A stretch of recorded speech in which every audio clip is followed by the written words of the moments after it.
जय हिंद सभी को। Welcome to my YouTube channel UPSC with Himanshi Yadav. So friends, आज की क्लास में मैं आप लोग को क्या पढ़ाने वाली हूँ। तो आज की क्लास स्टार्ट करने से पहले मैं ये बताऊंगी कि मैंने पिछली वीडियो में आपको क्या समझाया था। तो पिछली वीडियो में मैंने आपको क्या समझाया था कि सूर्य के अंदर किस प्रकार से ऊर्जा निकलती है, सूर्य की कौन कौन सी परतें होती हैं, core, convective zone and core radiative zone and third is convective zone. ठीक है, तो इसके बारे में मैंने आपको बताया था। उसके बाद मैंने बताया था कि सूर्य के अंदर क्या होता है। जो सूर्य के अंदर जब ऊष्मा बनती है, जो ऊर्जा बनती है, जब बहुत तेजी से बनती है, जब हाइड्रोजन का हीलियम में संलयन होता है और अपार ऊर्जा निकलती है। क्या निकलती है? अपार ऊर्जा। जब अपार ऊर्जा, बहुत ज्यादा ऊर्जा बनती है तो क्या होता है कि वो ऊर्जा फिर बाहर निकलने की कोशिश करती है। क्या करती है? बाहर निकलने की कोशिश करती है। और जिस ऊर्जा का तापमान बहुत अधिक रहता है वो एकदम से हाइड्रोजन सेल को चीरती हुई बाहर निकल जाती है, जिसको क्या कहते हैं? सौर ज्वाला कहते हैं। ये मैंने आपको पिछली वीडियो में बताया था, सोलर फ्लेम यानी कि सौर ज्वाला कहते हैं। तो आज मुझे सोलर फ्लेम से पढ़ाना है, सौर ज्वाला से। ठीक है, तो आज की क्लास स्टार्ट करते हैं। सबसे पहले मैं यहाँ पे डाल दूं सब्जेक्ट। तो सब्जेक्ट में क्या पढ़ाना है? ज्योग्राफी।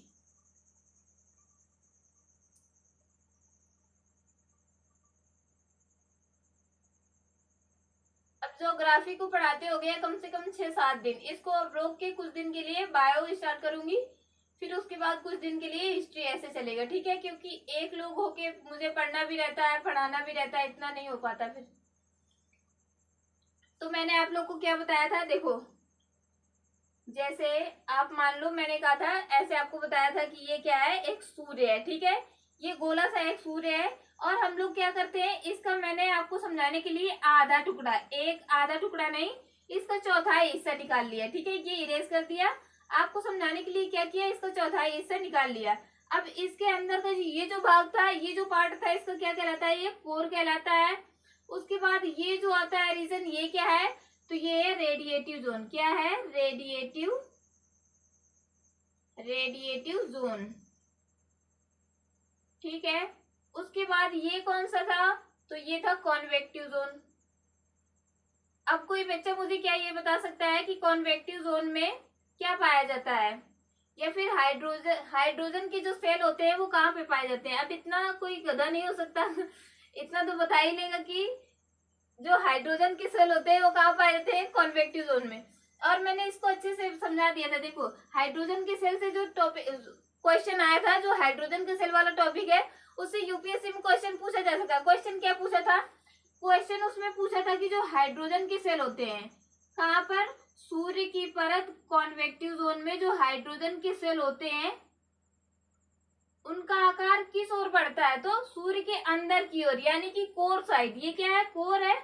तो कोर की तरफ क्या होता है? इसका आकार बढ़ता है और आगे की तरफ इसका साइज जो होता है वो घटता है।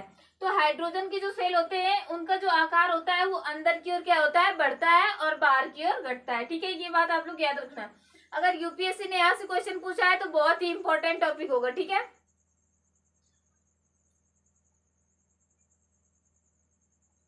उसके बाद आज मुझे आप लोग को क्या बताना है, तो आज जो चीज बतानी है उसको समझाने के लिए पहले यहाँ पर मुझे हाइड्रोजन सेल बना लेने होंगे पूरे।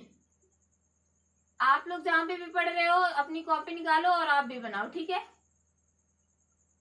ये क्या बना रही हूं मैं? हाइड्रोजन के सेल। ऐसे बने रहते हैं हाइड्रोजन के सेल। फिर यहाँ पे भी रहता है, लेकिन अभी मैंने यहाँ पे लिख रखा है, इसलिए आप बस ये समझ लो कि पूरे में यहाँ तक रहता है। ठीक है, तो यहाँ पर जब मैंने आपको पिछली क्लास में बताया था कि किसका? हाइड्रोजन का संलयन किस में होता है? हीलियम में होता है।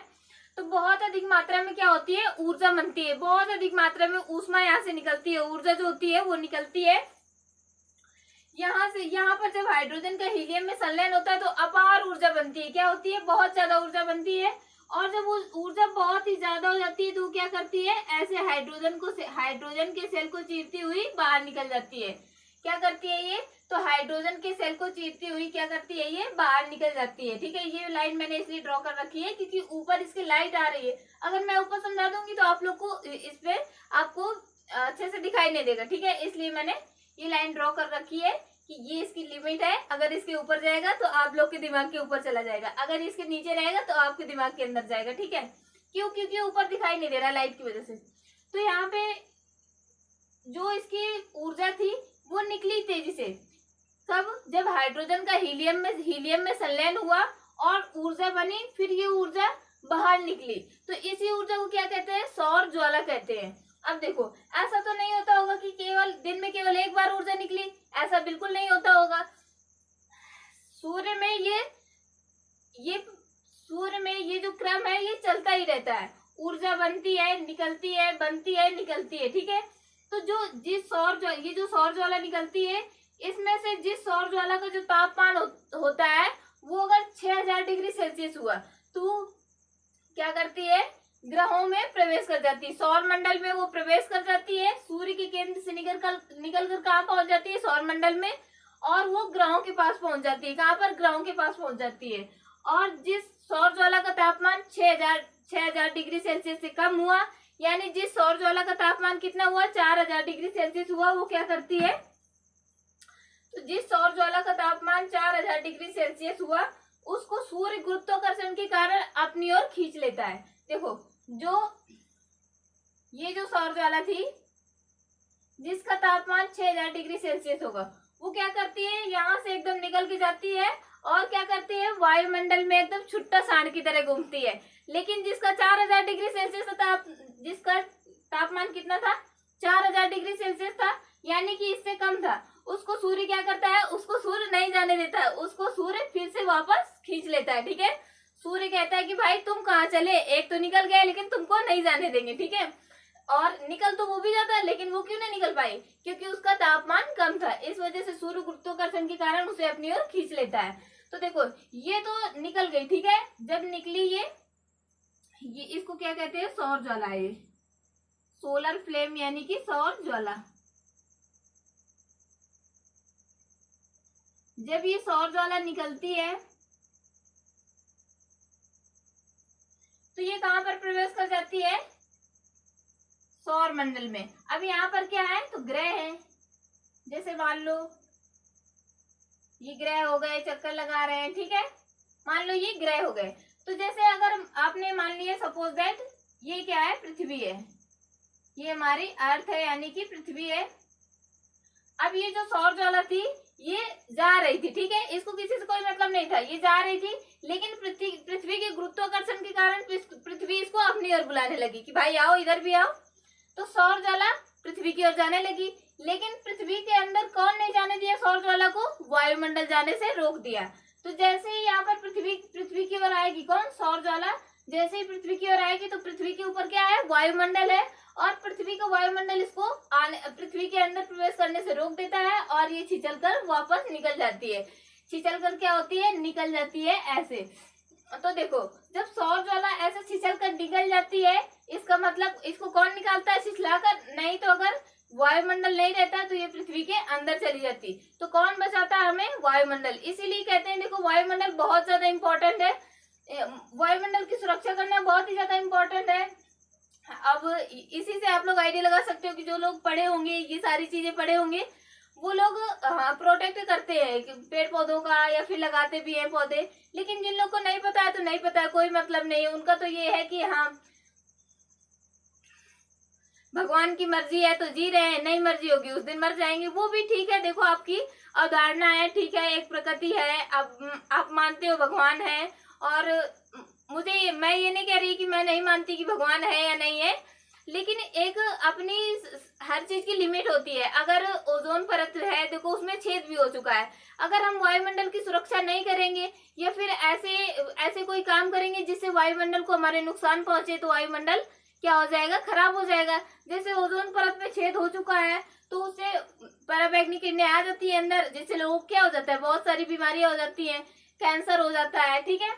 तो इसलिए क्या करना है? पेड़ पौधों को लगाना जरूरी है, ठीक है।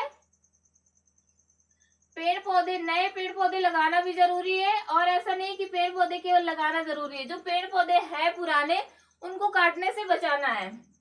तो यहाँ पर क्या करता है? वायुमंडल जैसे ही सौर ज्वाला आई, कहाँ पर घुसने के लिए? पृथ्वी पर घुसने के लिए, तो इसने क्या किया?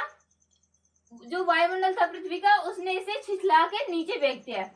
तो जैसे सौर ज्वाला गई किसके पास? पृथ्वी के पास, पृथ्वी में गिरने के लिए, किसने बुलाया था इसको? पृथ्वी ने। किसके कारण? तो गुरुत्वाकर्षण के कारण, ड्यू टू ग्रेविटी। गुरुत्वाकर्षण के कारण इसे बुलाया था, लेकिन वायुमंडल इसको अंदर नहीं घुसने दिया। वायुमंडल ने कहा भाई कहाँ, वो तो मेरी वाइफ है, पृथ्वी क्या है, मेरी वाइफ है, तो तुम कहाँ चले, ठीक है। तो इसको सौर ज्वाला को क्या किया, इसको छिछला के नीचे वापस भेज दिया। तो जब ये सौर ज्वाला यहाँ से छिछली, इसमें जैसे ही इसकी घिसावट हुई, तो पृथ्वी पर 3 घटनाएं होती हैं। कौन कौन सी है वो घटनाएं? तो पृथ्वी पर 3 घटनाएं होती हैं। उसमें सबसे पहली घटना है कि सबसे पहले तो उसमें क्या होता है कि संचार में बाधा आती है। संचार मतलब कि जैसे हम लोग फोन वगैरह करते हैं किसी को, तो इस चीज में बाधा आती है, ठीक है। उसके बाद क्या है, अब संचार में बाधा क्यों आती है? सबसे पहले तो ये देखो, संचार में बाधा आती है क्योंकि जो फोन में जो किरणें होती हैं, या फिर रेडिएटिव जोन में, जैसे जो हमारा एटमॉस्फेयर है, वातावरण है, जो वायुमंडल है, वायुमंडल भी इसे छिछलने से रोकता है, मतलब पृथ्वी में अंदर जाने से रोकता है। और वायुमंडल में ये ऐसी किरणें पाई जाती हैं जिसके कारण हम लोग क्या कर पाते हैं, एक दूसरे से कांटेक्ट कर पाते हैं फोन में। और अगर वायुमंडल में ये वायुमंडल से छिछल कर नीचे गिरा है, यानी वायुमंडल में कुछ तो इफेक्ट पड़ेगा, तो क्या इफेक्ट पड़ता है कि हम लोग को संचार में बाधा आती है, ठीक है। और दूसरा क्या होता है, जब ये वायुमंडल से टकराती है तो एक ध्वनि उत्पन्न होती है, जिसे क्या कहते हैं, अरोरा। जो ध्वनि उत्पन्न होती, सॉरी अरोरा नहीं, उसको वल्सर कहते हैं। जो ध्वनि उत्पन्न होती है जब ये पृथ्वी से पृथ्वी के वायुमंडल से टकराता है, ये पृथ्वी का क्या है, वायुमंडल है, वायुमंडल है, ठीक है। अब इन ग्रहों को, ये जो लौकी जैसे ग्रह मैंने बना दिए, लटका दिए, इनको इरेज कर दिया जाए, ठीक है।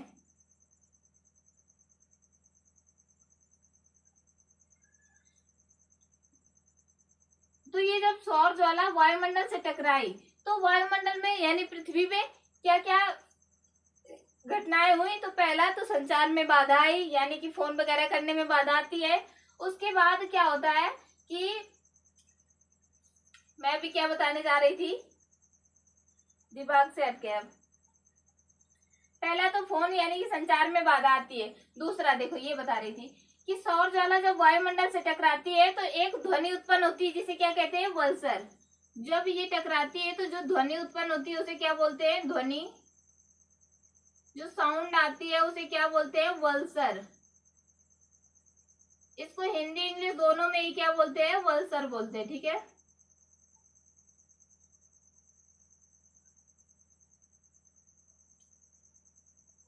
वल्सर बोलते हैं। अब इसको जब ये टकराती है तो ध्वनि उत्पन्न हुई, उसे क्या कहते हैं, वल्सर। और एक रंगीन प्रकाश उत्पन्न होता है, जिसे क्या कहते हैं, अरोरा कहते हैं। जो रंगीन प्रकाश उत्पन्न होता है उसे क्या कहते हैं, तो अरोरा कहते हैं। जो रंगीन प्रकाश उत्पन्न होता है, रंगीन प्रकाश, जब ये टकराता है यहाँ से, सौर ज्वाला जो है वो वायुमंडल से टकराती है तो रंगीन प्रकाश उत्पन्न होता है। एक प्रकार का क्या उत्पन्न होता है, रंगीन प्रकाश, जिसे हम लोग क्या कहते हैं, अरोरा। क्या कहते हैं, तो अरोरा कहते हैं। अब देखो, इस अरोरा के भी 2 भाग हैं। कितने भाग हैं, 2 भाग हैं। जब ये उत्तरी गोलार्ध में टकराती है तो इसे क्या कहते हैं, अरोरा बोरियोलिस। क्या कहते हैं, अरोरा बोरियोलिस। मेरे साथ आप लोग रिपीट करिए, तुरंत याद हो जाएगा, कोई बहुत टफ नहीं है। हाँ, ऐसे सुनोगे तो आप लोग को बिल्कुल टफ लगेगा, ऑब्वियस सी बात है टफ लगेगा, क्योंकि इतने टफ टफ नाम है। अरोरा बोरियोलिस, ठीक है। क्या है, तो अरोरा बोरियोलिस। एंड देन उसके बाद जब ये दक्षिणी गोलार्ध में टकराती है तब उसे क्या कहते हैं, अरोरा ऑस्ट्रियोलिस। अरोरा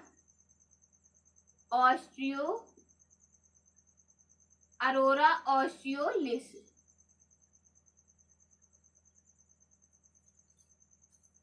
तो देखो, ये जो सौर ज्वाला थी, जो कहाँ से निकल के आई थी, सूर्य के केंद्र से निकल के आई थी। जो सौर ज्वाला थी वो सूर्य के केंद्र से निकल के आई थी, जो कि बिल्कुल छुट्टा सांड की तरह घूम रही थी। कहाँ पर, वायुमंडल में। वायुमंडल में बिल्कुल छुट्टा सांड की तरह घूम रही थी। उसने क्या क्या कांड किया, ये इतना इतना कांड किया है, इतना इसके बारे में आप लोग को पढ़ना है, ठीक है।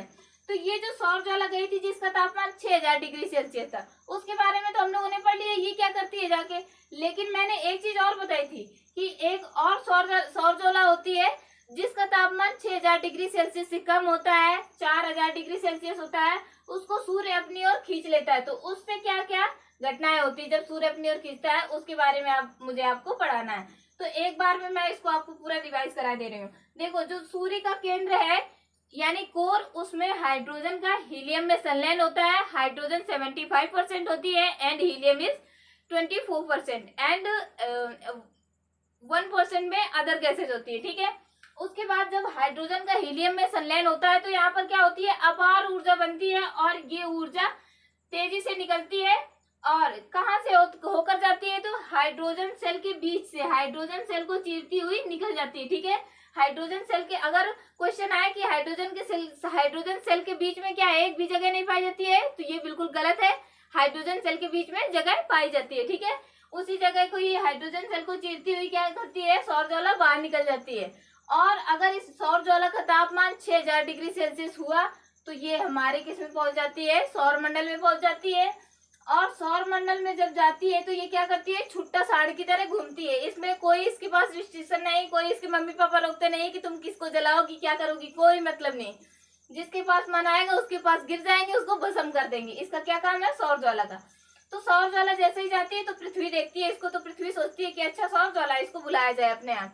तो पृथ्वी जब किसके कारण बुलाती है, पृथ्वी में क्या है, गुरुत्वाकर्षण। तो गुरुत्वाकर्षण के कारण जब सौर ज्वाला को पृथ्वी बुलाती है अपने पास, तो ये जो सौर ज्वाला जो होती है ये जाती तो है पृथ्वी के पास, लेकिन इसको कौन रोक देता है, वायुमंडल रोक देता है। अगर सोचो अगर वायुमंडल न रहता तो ये सौर ज्वाला जो दिख रही है ये हम लोग को 1 मिनट में भस्म कर देती। लेकिन किस वजह से हम लोग बचे हुए हैं, केवल वायुमंडल की वजह से।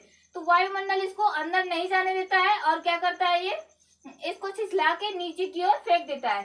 तो जब ये छिछलती है, यहाँ पर जब ये टच होती है, घर्षण होता है इसका पृथ्वी के वायुमंडल से, तो पृथ्वी में 3 प्रकार की बाधा उत्पन्न होती है। पहली क्या होती है कि संचार में बाधा आती है, यानी कि जब हम किसी से कॉल वगैरह करते हैं तब बाधा आती है उसमें। फिर उसके बाद दूसरी क्या है, एक जब ये इससे टकराती है तो एक ध्वनि उत्पन्न होती है जिसे हम लोग क्या कहते हैं, वल्सर कहते हैं। उसके बाद तीसरी क्या है, जब ये इससे टकराती है पृथ्वी के वायुमंडल से, जब सौर ज्वाला टकराती है तो एक रंगीन प्रकाश उत्पन्न होता है जिसे क्या कहते हैं, अरोरा कहते हैं। और जब ये रंगीन प्रकाश उत्तरी गोलार्ध में हुआ तो उसे क्या कहेंगे, अरोरा बोरियोलिस। और जब ये जो रंगीन प्रकाश है वो दक्षिणी भाग में हुआ तो उसे क्या, दक्षिणी गोलार्ध में हुआ तो उसे क्या कहेंगे, अरोरा ऑस्ट्रियोलिस। ठीक है, अब देखो इसके बाद ये जो सौर ज्वाला थी 6000 डिग्री सेल्सियस वाली, इसको आपने पढ़ लिया। अब जो ये तो निकल गई है, जिस सौर ज्वाला को सूर्य अपनी ओर खींच लेता है, उसको खींचता है तब क्या क्या प्रक्रिया होती है वो वाला पढ़ेंगे। तो देखो जैसे ये गई थी तो ये तो निकल गई क्योंकि इसका तापमान ज्यादा था। अब एक सौर ज्वाला और गई थी लेकिन इसका तापमान क्या था, 4000 डिग्री सेल्सियस, 4000 डिग्री सेल्सियस था, यानी कि लैक ऑफ टेम्परेचर। इसमें टेम्परेचर की, इसकी अपेक्षा इसमें टेम्परेचर की कमी थी। इस वजह से सूर्य अपने गुरुत्वाकर्षण के कारण इसको खींच लेता है। लेकिन क्या इसको खींच पाता है, नहीं, बिल्कुल नहीं खींच पाता। ये कहता है कि अब हम निकल गए तो निकल गए, बहुत दिन कैद करके रख लिए। ठीक है, तो ये जो सौर ज्वाला है इसका तापमान 4000 डिग्री सेल्सियस है, इसको सूर्य अपनी ओर खींच लेता है। ये कहाँ से जाती है, तो ये भी हाइड्रोजन के सेल से बीच से होते हुए जाती है। लेकिन जब ये यहाँ पर आती है तो देखो इसका तापमान थोड़ा सा इससे कम होता है, थोड़ा सा क्या, काफी कम होता है इससे तापमान, तो 2000 डिग्री सेल्सियस का अंतर होता है। तो ये जो सौर ज्वाला लौट कर आती है, क्योंकि इसका तापमान कम होता है यानी कि इसमें ऊर्जा कम रहती है, ऊष्मा कम रहती है, इसमें प्रकाश कम रहता है, तो ये क्या दिखती है, इसमें थोड़ा थोड़ा धब्बा के समान दिखाई देती है। इसलिए इसे क्या कहा गया है, सौर कलंक। इसे क्या कहा गया है, सौर कलंक, यानी सोलर स्पॉट। क्या कहा गया है इसको, सौर कलंक, यानी कि सोलर स्पॉट, सोलर स्पॉट। ठीक है, तो ये जो लौट कर आई है इसको क्या कहते हैं, सौर कलंक, यानी कि सोलर स्पॉट।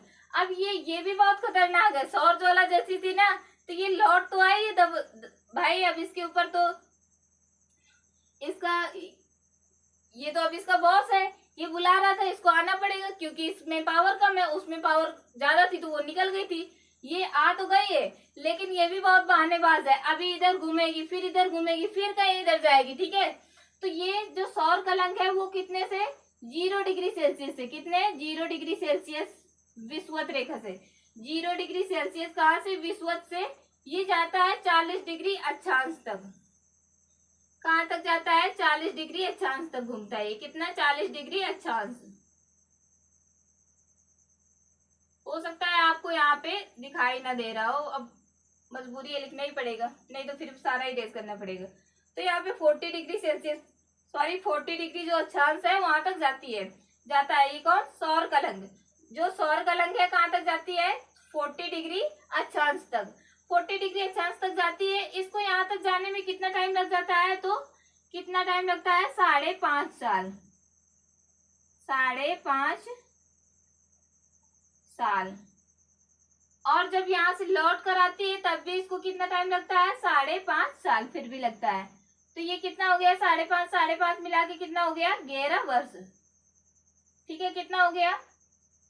11 वर्ष हो गया, 11 ईयर्स।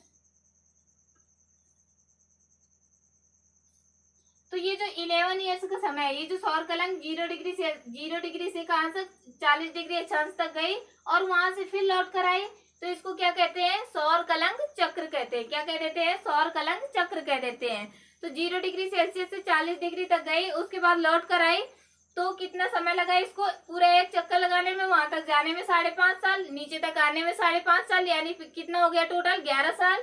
11 साल का होता है एक सौर कलंक चक्र। ठीक है, उसके बाद क्या है? तो आज के लिए इतना ही। आज मैंने आप लोगों को क्या पढ़ा दिया कि कोर से जो सौर ज्वाला होती है वो किस प्रकार जाती है, वो कैसे पृथ्वी से टकराती है, या फिर जो भी इसमें होता है, मैंने सारा आपको बता दिया। ठीक है, सौर कलंक के बारे में बता दिया है। फिर उसके बाद अब जो अगली क्लास होगी मैं उसमें आप लोग को आगे पढ़ाऊंगी। ठीक है, सो आज के लिए इतना ही। इसके बाद मिलेंगे हम लोग अगली वीडियो में। जय हिंद सभी लोग को, and take care to all of you. Okay, bye.